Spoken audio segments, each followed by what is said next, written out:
विद्याएं, तंत्र मंत्र, जादू टोने, देवी देवता, इन सब की सत्ता को तो स्वीकारना, पर इस बात को और विश्वास का स्वीकारना, फलित उनको ही होंगे जिनका पुण्य बलवान है। बहुत सारे जादू टोने वाले सबसे ज्यादा परेशान दिख रहे हैं। ऐसे ज्योतिषी भी जैसा मेरे पास आए जो दूसरे की दुनिया के गहरे उतारते थे, वो मेरे से कह रहे महाराज जी बहुत परेशान हूं, अब तो स्वीकार कर लो, तंत्र मंत्र वही काम में या पुण्य प्रबल होगा, सारी सिद्धियां वही काम में आएंगी।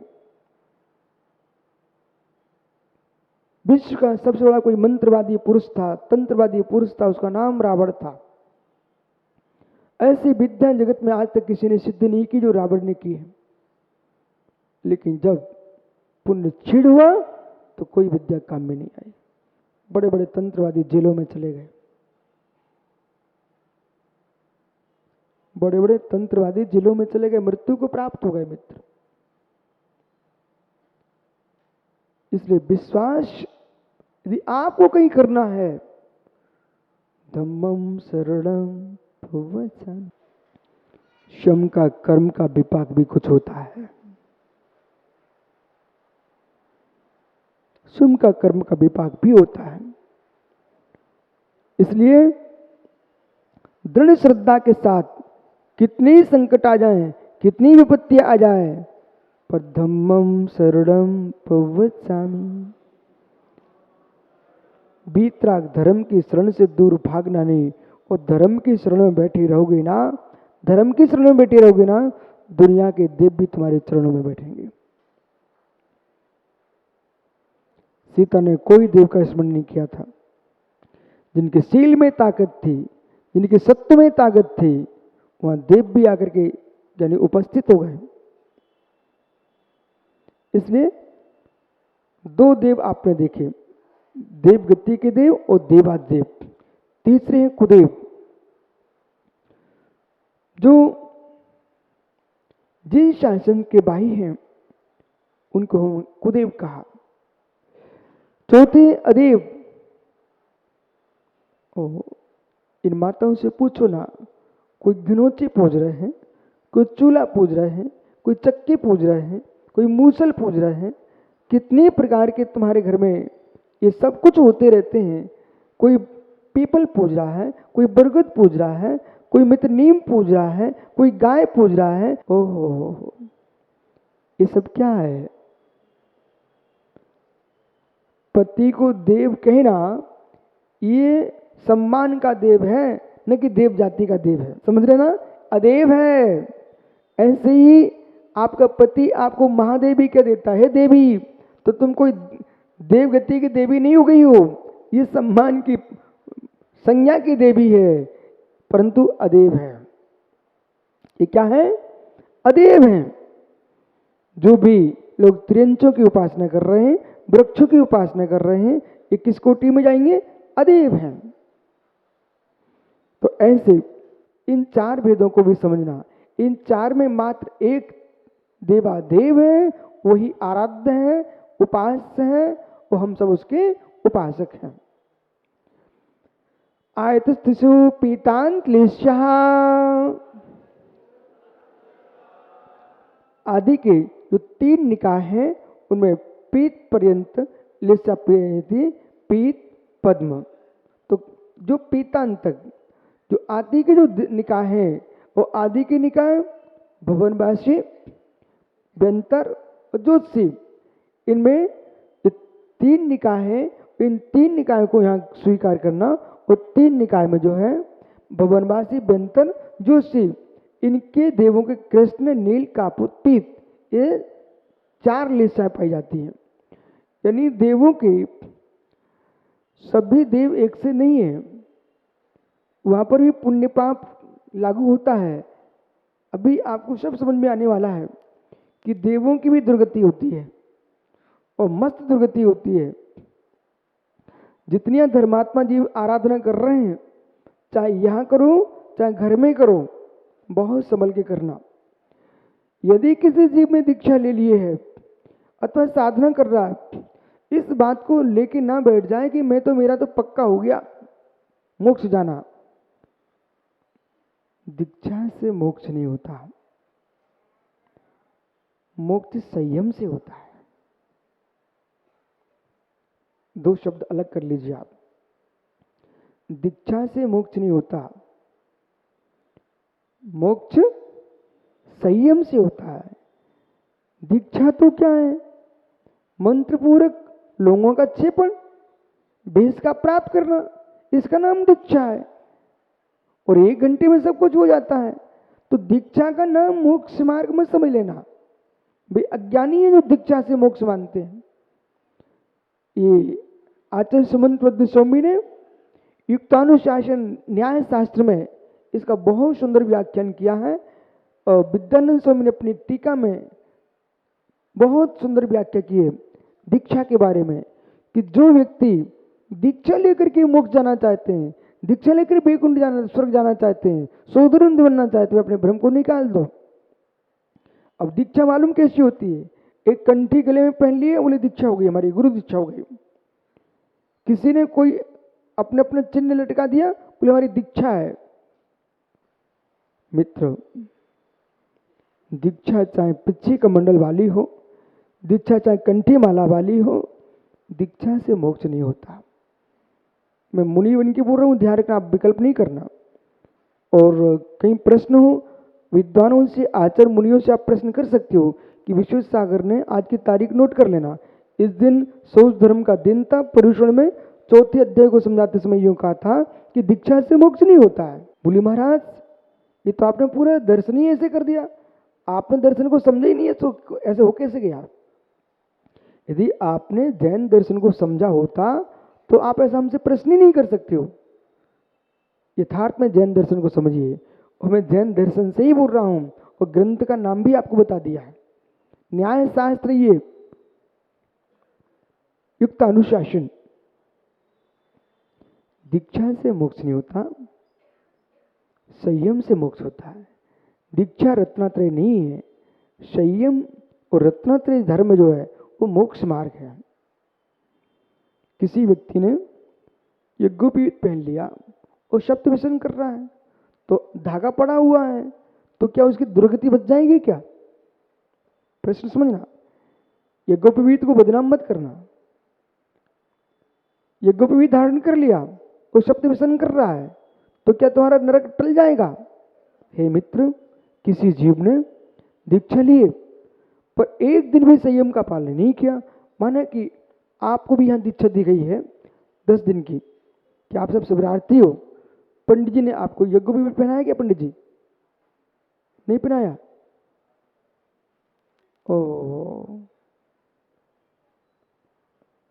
तो इतने दिन तक नहीं आ पाया, कहां से चल रहा है? कल तक आ जाएगा, ठीक है, कल पहना देना। वो सूत तो बांधा ना आपको, अच्छा सूत बांध दिया, 2 दिन दुपट्टा पहना दिए, ठीक है ना। अब माना कि यहाँ तो सभी लोग आपको सम्मान सहित भोजन दे रहे हैं, पानी दे रहे हैं, सत्कार कर रहे हैं, कितने सम्मान शिवरार्थियों को चल रहा है। हे मित्र, कोई व्यक्ति ऐसा निकल पड़े जिसने कि शिवरार्थी का भेष तो बनाया है, पर बेचारा गुटखा नहीं छोड़ पा रहा हो, बीड़ी नहीं छोड़ पा रहा हो, सिगरेट नहीं छोड़ पा रहा हो, और एक भी व्रत का पालन न कर रहा हो, तो मित्र इसमें धोती दुपट्टा क्या करेगा? क्या धोती दुपट्टा पहनने से तुम्हारे शिविर के सारे कर्म नष्ट हो जाएंगे क्या? ये तो पंडित जी ने तुमको गला बांध दिया, ठीक है, धोती दुपट्टा पहना दिए और आपको घोषणा कर दी शिवरार्थी है। लेकिन शिवरार्थी शिवरार्थी, जो शिव का अर्थी है वो शिवरार्थी। शिव यानी मोक्ष, शिवरार्थी। आज तो हर वस्तु में शिवरार्थी लोग बना लेते हैं, पर शिवरार्थी का अर्थ नहीं समझते हैं। शिविर लग रहा है, शिविर, भले मित्र किसी को मारने के शिविर लगा रहे हों, पर उसको शिविर ही बोलते हैं। पर वास्तव में शिवरार्थी कौन होता है? ये शिविर लगा हुआ दिगंबर मुनियों का ये मोक्षार्थी है। तो आप लोग शिवरार्थी हो ना, शिवरार्थी। अब यहाँ दीक्षा का विषय, अब माना कि कोई व्यक्ति शिवरार्थी है, उसने एक भी शिविर के नियम का पालन नहीं किया, तो उस व्यक्ति से आप क्या चाहेंगे? इसने कर्म की निर्जा की। ये मानसिकता निकाल देना कि हम शिविर में बैठ गए तो हमारा अब कल्याण हो ही जाएगा, यहाँ पहुंच गए हैं। नहीं, कल्याण जब होगा जब तुम शिविर के नियमों का पालन करोगे। ऐसे ही कोई जीव ने दीक्षा ली है, उसका दिगंबर भेष भी है, पिच्ची का मंडल भी है, सब कुछ उसके पास है, पर अपने संयम का पालन नहीं करता है, तो मित्र दीक्षा के संस्कारों से मोक्ष नहीं होता है। मोक्ष तो उसके दीक्षा के बाद, जो उसने निर्गंत दीक्षा स्वीकार करके जो महाव्रतों का पालन किया है, जो गुप्तियों का पालन किया है, सम्मतियों का पालन किया है, वो भावलिंग को स्वीकार किया है, इससे कल्याण होगा। समझ में आ रहा ना? ये कल्याण मार्ग है। इसी प्रकार से जो कोई ये सोच ले कि हम देव बन जाएंगे, इतने से देव नहीं बनते। श्राग संयम, सय्या संयम, काम निर्जा, बाल तप, इनसे देवायु का आश्रय होता है। परंतु जैसी तपस्या करोगे वैसा सामन होगा। सम्यक्तम च, सम्यक से देवायु का आश्रय होता है। उत्कृत तपस्या सम्यक के साथ करेगा तो उत्कृष्ट जाति का देव बनेगा। और हीन आचरण किया है, हीन आचरण किया है तो मित्र हीन जाति का देव बनेगा। उसकी व्याख्या यहाँ अब कर रहे हैं कि कौन से परिणामों से कौन सा देव बनता है और देवों की भी क्या विडंबना होती है, वो भी आप समझो। दशाष्ट पंच द्वादश विकल्प कल्पोपन्न पर्यंता, इन देवों के क्रम से 10। जो पहला निकाय है भुवनवासी, भुवनवासी के 10 वेद हैं। अष्ट व्यंतरों के 8 वेद हैं। पंच और ज्योतिषियों के 5 वेद हैं। द्वादश और वैमानिक जो कल्पवासी देव हैं उनके 12 भेद हैं। इंद्र सामानिक प्राय पार्षद आत्मरत लोकपालानिक प्रकीर्ण काव्योग किलुषा चेक्षा और भी प्रकारांत से देवों के भेद हैं। पुण्य पाप की सत्ता हो, क्या कह सकते हैं आप? क्या आप मनुष्य नहीं हो? हे मित्र, वे भी मनुष्य हैं जो तालाब में जाल डाले हुए हैं। जैसा वे भी मनुष्य हैं जो मछली पकड़ रहे हैं। मित्र, वे भी मनुष्य हैं जो मछली बेच रहे हैं। वे भी मनुष्य हैं जो त्रिंचों का सेवन कर रहे हैं।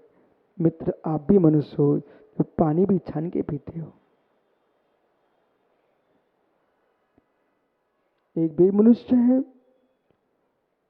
जो मदिरा में हाथ लगाने से पाप मानते हैं। एक वे मनुष्य है जो मदिरा में डूब करके अपने वैकुंठ मानते हैं। इसलिए मनुष्य होने मात्र से तुम महान नहीं हो गए हो। कुल की प्रत्ययशक्ति, जाति की प्रत्ययशक्ति और तुम्हारे आचरण की प्रत्ययशक्ति, इन पर विवेक रखना पड़ेगा। एक एक शब्द समझना। मनुष्य आयु का बंध तो किया, पर नीच गोत्र के साथ किया। एक जीव जीवों की रक्षा कर रहा है और एक जीव जीवों को मार रहा है। अभी रास्ते में 500 का नोट दिया संजय कासलीवाल ने एक लड़के को। इतना बड़ा प्राणी गोहिरा था, उसको पकड़ के ले जा रहा था। महाराजों को दया आई, सारे श्रावकों को दया आई, समझाया उसके वजह को छोड़ दे। इतना चतुर लड़का निकला, उसने छोड़ा भी मालूम जान करके ऐसे स्थान पर जहाँ झाड़ियों में घुस गया, कांटों में। और जैसे ही थोड़ी दूर विहार किया, पीछे से उसने फिर से पकड़ लिया। संजय के 500 रुपये भी ले गया और उसने फिर से उस जीव को पकड़ लिया।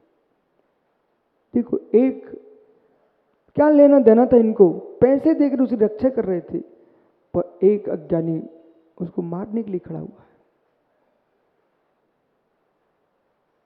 तो मनुष्य तो हो गए तो क्या कर सकते हैं आप? इसलिए एक एक शिवरार्थी भैया अपना अभाग्य मानो इस बात का, जिस कुल में पानी छान के पिया जाता है, जिस कुल में परिणामों को छाना जाता है, ऐसे कुल में तुम जन्मे हो और तुम्हारे परिणाम सुधर गए और सुधर गए, तो जो देवों की महिमा व्याख्या हो रही है, वे देव मछली मारने वाले बनने वाले नहीं है, ये पानी छान के पीने वाले ही बनने वाले हैं।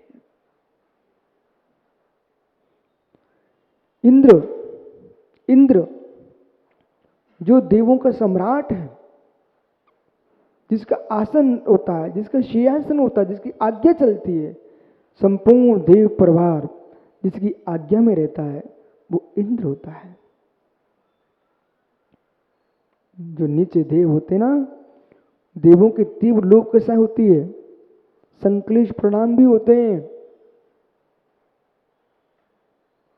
अति संक्लेश भाव से ये जीव एक इंद्रिय स्थावर पर्याय को प्राप्त कर लेते हैं। जो सुंदर सुंदर वनस्पति आपको दिख रही है, मित्र वे स्वर्ग से आए देव हैं, जिन्होंने संक्लिष्टता से मरण किया, दूसरे देवों के वैभव को नहीं देख सके। और कुछ ऐसे भी देव होते हैं नीच जाति के, जो उच्च जाति के देवों की रिद्धि को देख करके सम्यक प्राप्त कर लेते हैं। और हम भी देव हैं, ये भी देव है, और हम नीचे बैठे हुए हैं, ये देखो क्या ऊपर बैठे हुए हैं।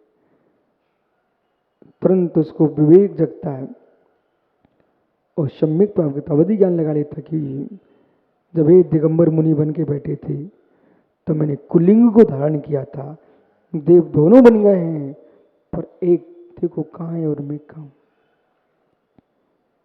इसलिए मनुष्य इस सारे अध्यायों को पढ़ करके सार की बात इतनी समझना कि स्वर्गों का वर्णन भी पढ़ लिया, नरकों का वर्णन भी पढ़ लिया, मनुष्य आदि की व्याख्या पढ़ ली, त्रिंच की व्याख्या पढ़ ली, सार क्या निकला? सार इतना लगा, सर्वत्र एक ही विषय है, इंद्रिय सुख की प्राप्ति होना है तो पुण्य से होना है, और आत्म सुख की प्राप्ति तो पुण्य पाप के क्षय से होना है।